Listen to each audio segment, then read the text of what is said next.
A newly filed court motion contends the Border Patrol raid near this South Sacramento Home Depot this summer was illegal. Within the court paperwork is the account of what an 18-year-old Sacramento student arrested in that raid says happened the morning of July 17th.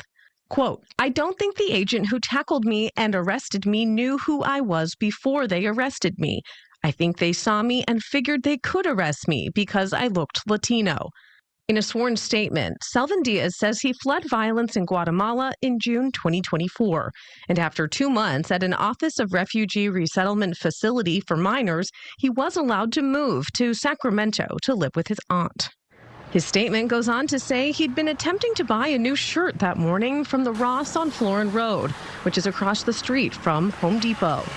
He says, quote, "A masked man dressed like a soldier jumped out of the car and began chasing me.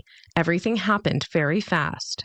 The ongoing lawsuit by the United Farm Workers Union claims the agents involved in that raid did not have reasonable suspicion and targeted people based on, quote, "broad profiles."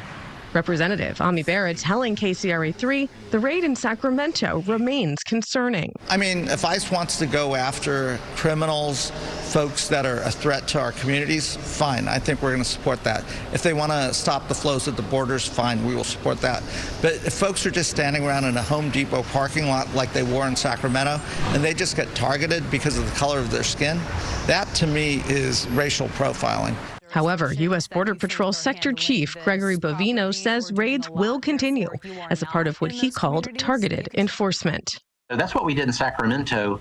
That particular operation, there were some individuals that we were after, and we did end up apprehending several individuals that were aggravated felons and some folks that you would not want walking the streets of your community with impunity.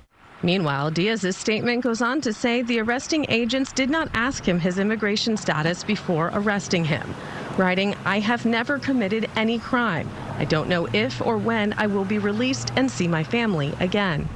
He says he's being held at the Imperial Regional Detention Facility near the southern border.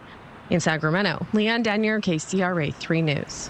We reached out to the Elk Grove Unified School District regarding Diaz's enrollment. A spokesperson tells us due to the Family Educational Rights and Privacy Act, they can't share any information regarding their students. We've also reached out to the Department of Homeland Security today about the details outlined in this lawsuit, and we have not heard back.